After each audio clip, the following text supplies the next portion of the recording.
You're listening to Sox in the Basement, a production of the Broadcast Basement Limited, where every show is 30 minutes of good and comes from a basement bar on the south side of Chicago.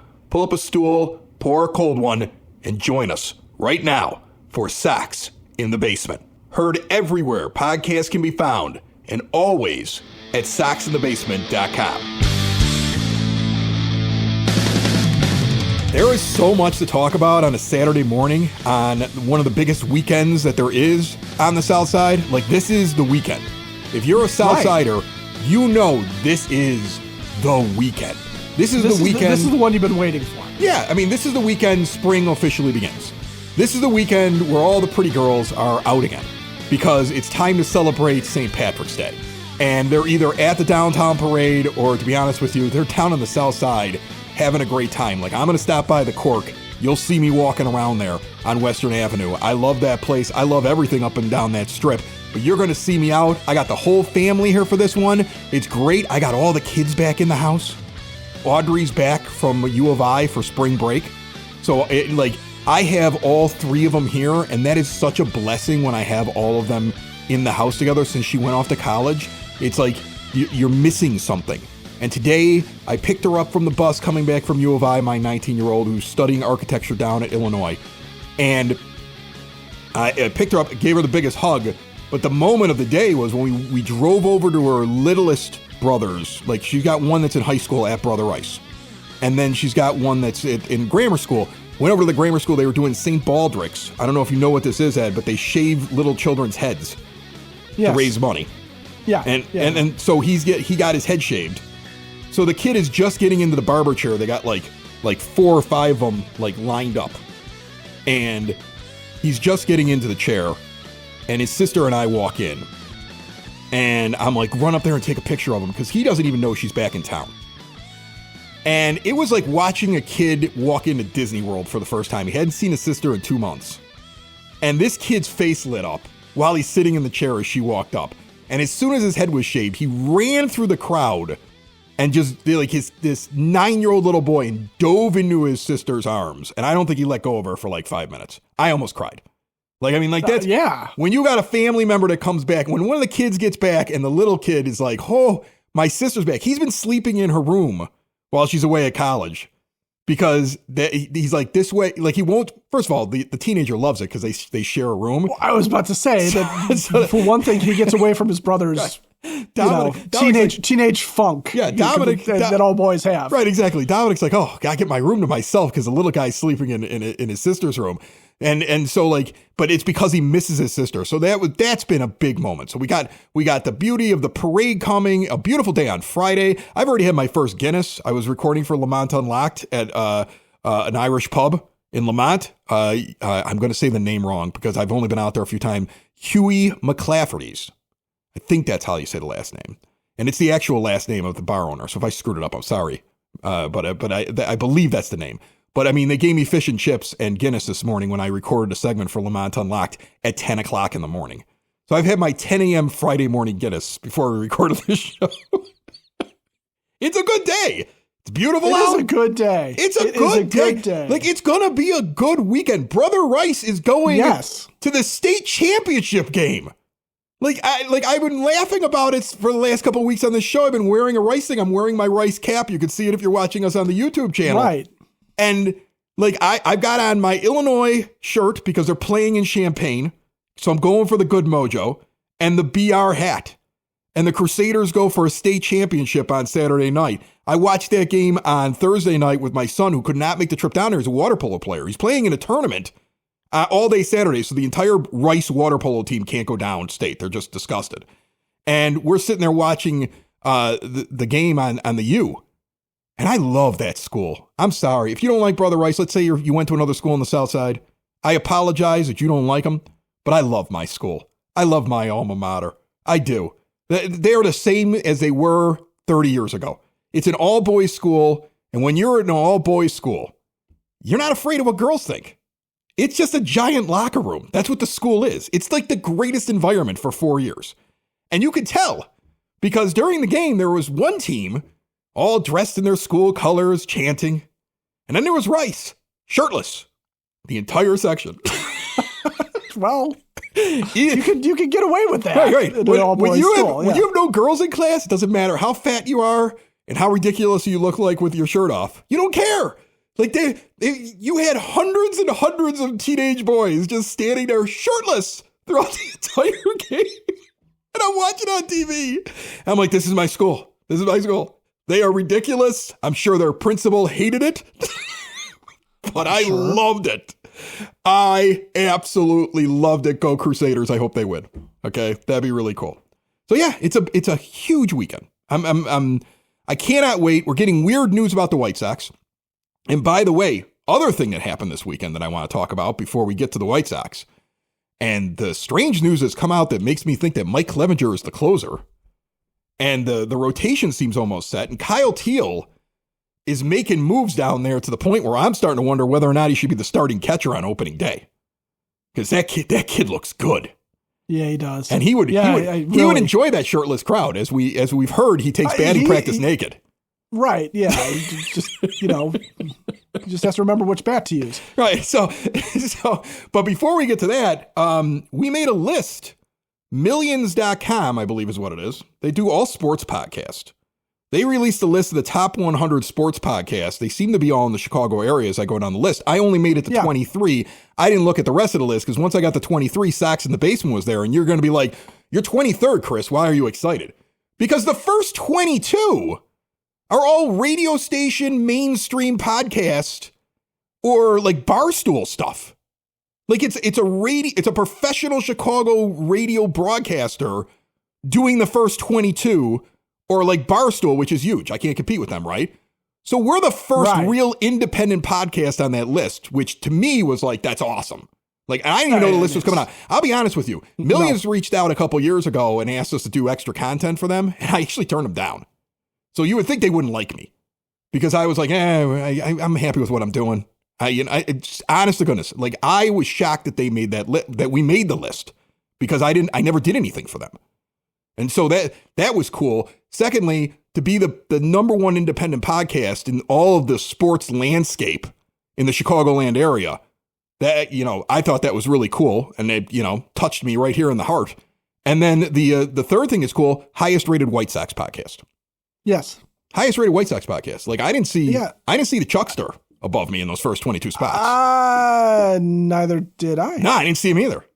So, I mean, the little podcast that could at the 9-foot homemade oak bar in my basement in Evergreen Park, which was started 8 years ago with nothing but a dream and $0. Yeah. And let's face it, between the three people that have hosted this show, 2 divorces and a heart attack. That's so true. So the hosts have gone through some stuff. All of them. Yeah. All 3 of them. The guy that is even here. And then you and me, everybody's had something that's kind of happened. And now you've got the whole Broadcast Basement Network, and we've got the EP podcast that Evergreen Park does, and Lamont's Unlocked, and all these things that are going on. And it all started with Sox in the Basement. That was the first show on the network. So it was cool to see us on that list. Let's get to the White Sox now. I've wasted enough time talking about how happy I am today. Let's. And it's probably now that you're all excited and happy for this weekend and everything that's going on. Think about everything's going on with me. We got. Now let's talk about Mike Clevinger. Right. I mean, like what else?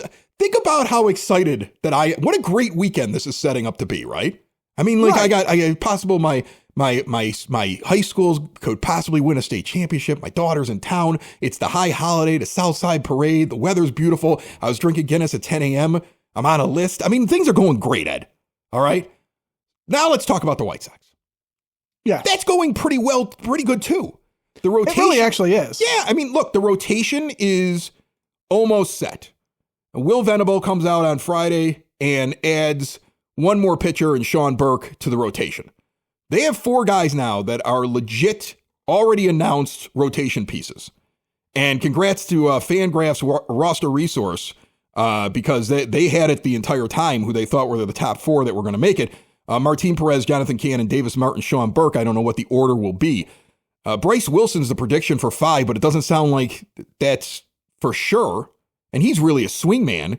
So there's still some competition. What I find interesting is all of the guys who are starting pitchers on the 40-man have been sent down to the minors.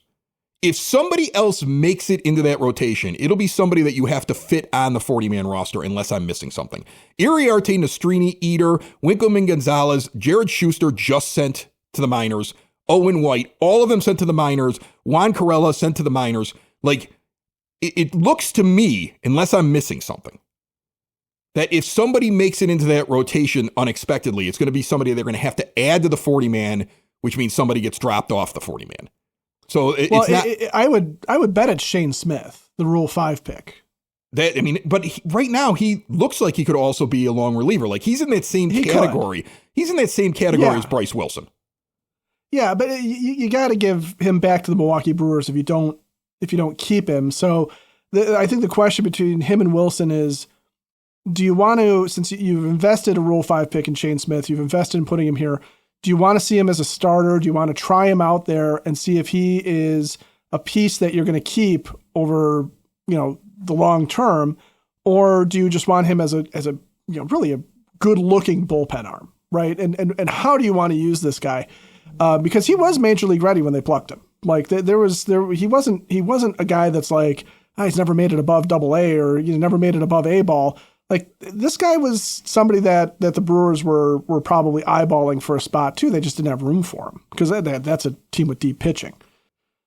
Sox in the Basement listeners, for exterior windows, doors, patio doors, and storm doors, look no further than Window and Door Superstore of Oak Forest. No high pressure sales. They're not in your kitchen dragging dirt in. It's going to be muddy for the next month. I mean, it is March.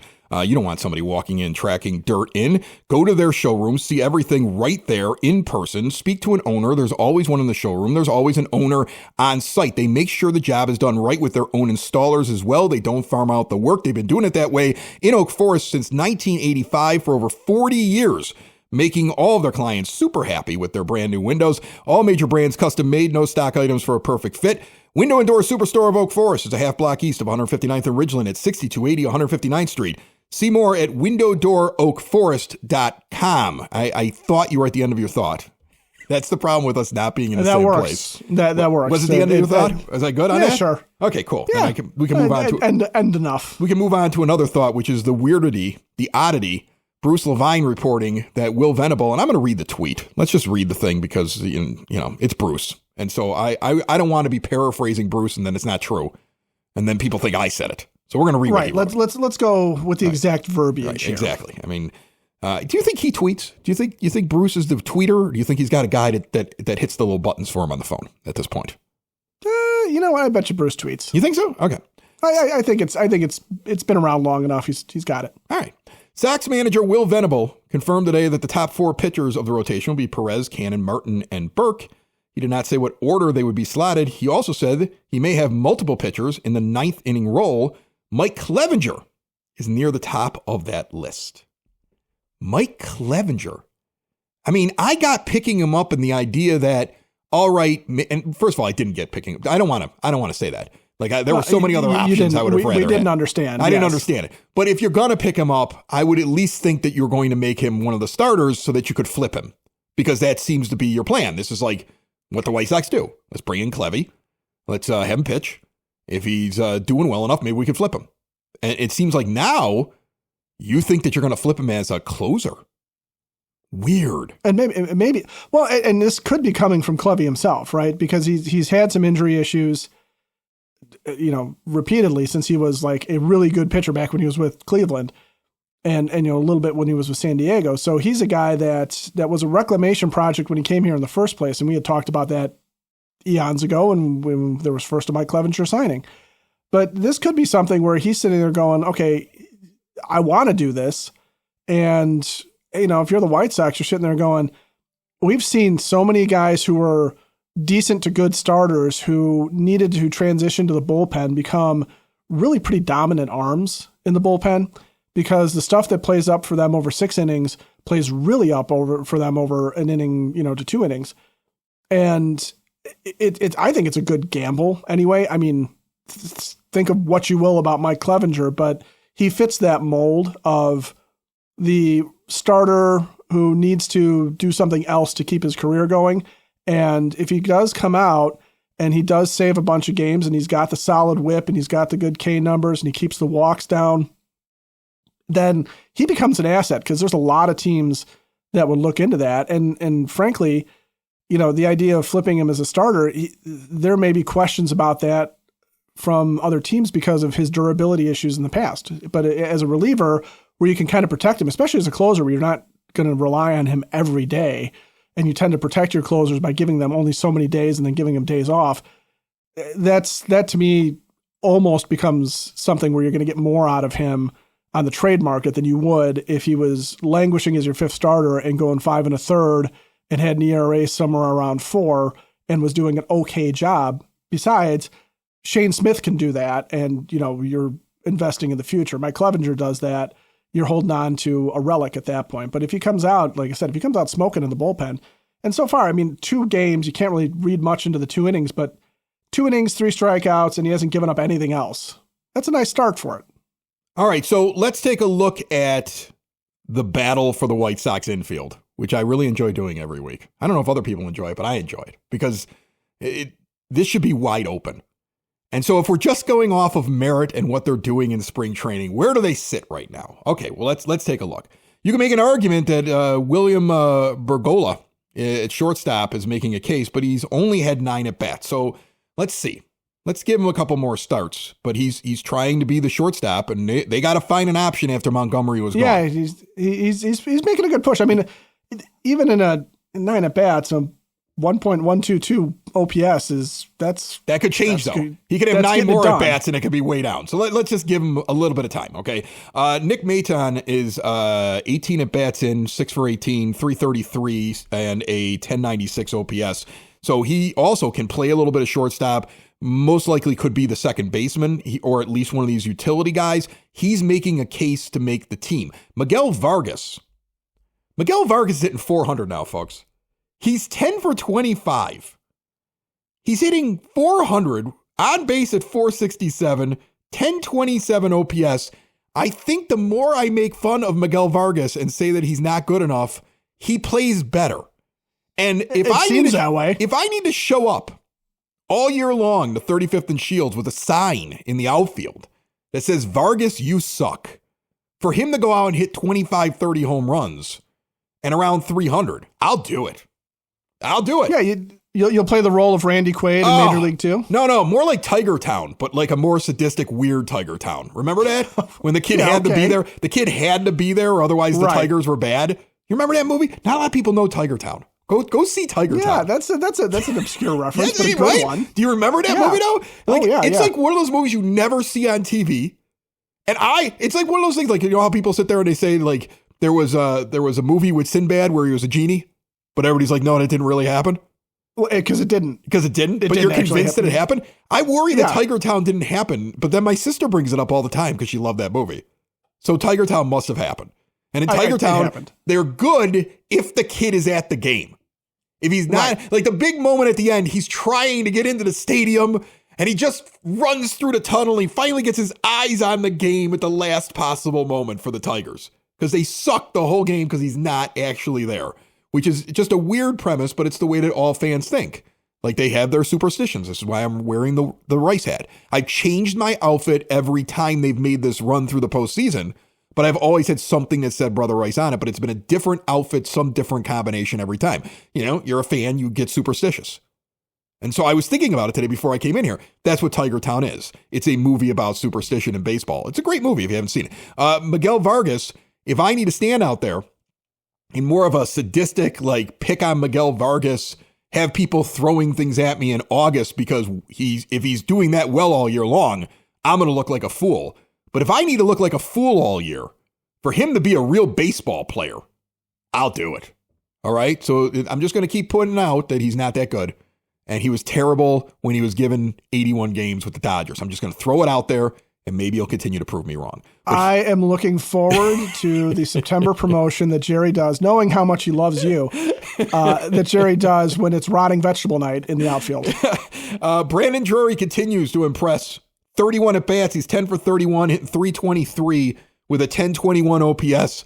I'm telling you right now, that guy plays every position except for short and is listed, at least on MLB.com, as primarily a first baseman. Andrew Vaughn, you're very pedestrian here in spring. There are some guys.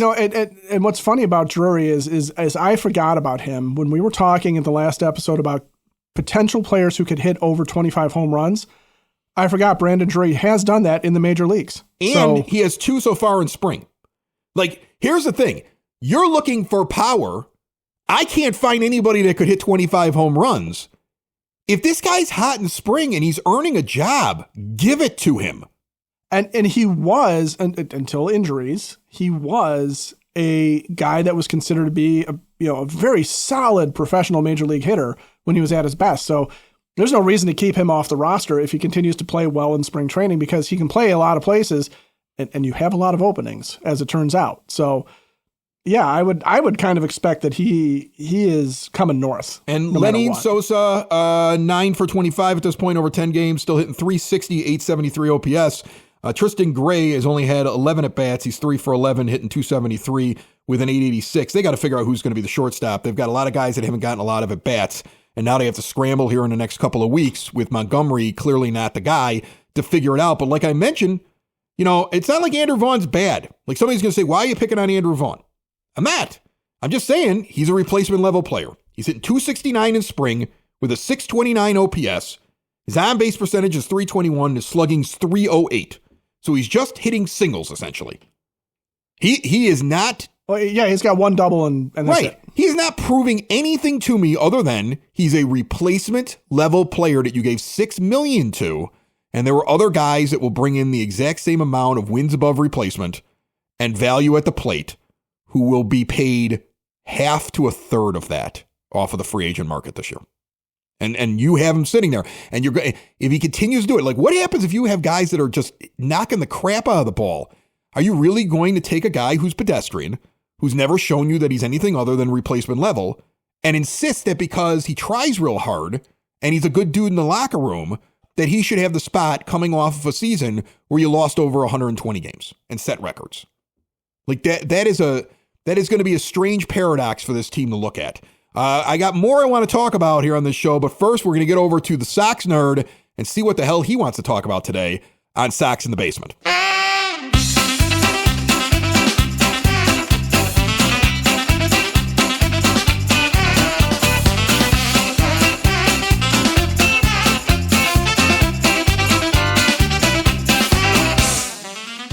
That music is for the Sox Nerd. Dave Marin puts all those tidbits and trivia nuggets up on the board at the rate. He joins us right now on Sox in the Basement, brought to you by the Village of Lamont. Want to experience a downtown with real history, great eats and drinks, and green spaces filled with adventure? Visit the Village of Lamont. Shop, dine, drink, explore. See everything they have going on this weekend and beyond. Along with, check out the new Lamont Unlocked podcast with yours truly on it. And I have this wonderful girl that owns a coffee shop there, Folklore Coffee, who has now become the co-host of that show. And I think she's outshining me, Ed. I think that this is well, that's not hard to do. She's really the host now. Like, I'm just like the comic relief. She's the host. So check that out at lamontdowntown.com. Nerd, what do you got for us? Chris, there has been some buzz around non-roster invitee Brandon Drury at White Sox camp. And why not? Through 11 games, Drury is slashing .364, 400, and .818 with 3 homers and 10 RBI.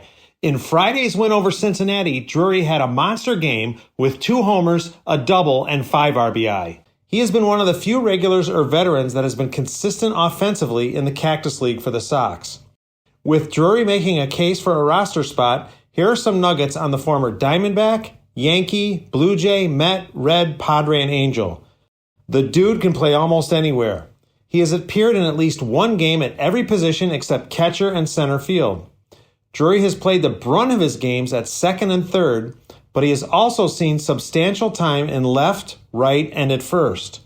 So good is Drury at playing all over the field, the National League made him the first recipient of its Silver Slugger Award for utility men in 2022. That season, he slashed .263, .320, and .492 with 28 home runs while playing first, second, short, third, and right. The Oregonian performs best offensively at first base, even though he has played only 99 games there, compared to 324 at second and 215 at third. Despite the limited time at first, he's hit 24 home runs while playing there, with a 264 average and 543 slugging percentage. The average and slugging are his highest at any position. Drury is a good pinch hitter, which could come in handy. He hits .301 with 3 homers and guest at-bats with a 344 OBP and 506 slugging percentage. The Sox certainly gave him the right number, that's 28, to be their utility man. That number has been worn by Sox jack-of-all-tradesmen Zach Remillard, Larry Garcia, Craig Wilson, and Esteban Beltre. And now, a few words about baseball on the radio, which you and Ed spoke so eloquently about on a recent pod. Chris, I share your love for baseball over the air, and many times I opt to listen to games instead of watching them, or I sync the radio to the game while watching on TV. This is because I grew up absorbing the radio calls of all sports from the likes of Carey, Euchre, McConnell, Lorne Brown, Durham, Foley, and many others. You brought up one name that has been lost in Sox history, and that's John Rooney. Without a doubt, he is the best play-by-play announcer the White Sox have ever had, with Len Casper a close second. I often tune into Cardinal games just to hear John Rooney. Before I get to my zinger, I remind you that gems like these and long-form pieces are on my blog, which you can link to at soxinthebasement.com. In honor of the 20th anniversary of the World Champions, I'm going to zing frequently about that team, throwing out some gems you may not know about the 2005 White Sox. In keeping with the radio theme, it is amazing to think that in the long history of baseball on the radio, only 2 local announcers have ever called the final out of a Chicago World Series winner. Pat Hughes in 2016 and the aforementioned John Rooney in 2005. That, by the way, was John's final call as a White Sox announcer. That's it, Chris. More than you probably wanted to know about Brandon Drury, the Silver Slugger Award, Esteban Beltre, and baseball, as the Kinks once sang, Around the Dial.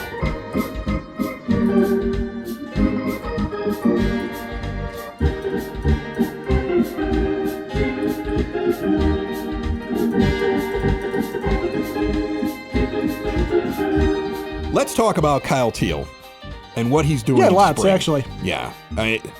Look, I know he's not supposed to be coming up. There's the possibility they send him down because they want to play that game that I hate, that teams in rebuilds, will play. Well, we got to watch the service time. Service time. So we're going to bring all these guys up at the same time. We're going to have like a whole team of rookies. And you saw how that worked out for this team when they did this last time. Okay? It never works out for any team that does it, No, really. If the guy's ready, he should come to the majors. He looks ready.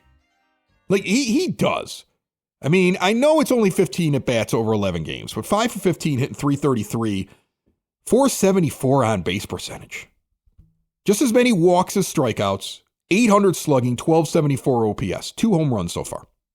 If he 2 home runs and a double out of his 5 hits. I'm sorry, give him more at-bats and see if it's real. And he's good behind the plate, too, don't forget. I mean, the defense was not the knock on him. It really was just a question of whether or not he was ready. Yeah. I mean, that was it. We've talked with folks all off season long. He's going to steal bases, hit home runs, and he's a character. Like I said, takes batting practice in the nude. Like this, I want this guy on my team. Like, let's get some character in there. Let's get something that I can root for all year long.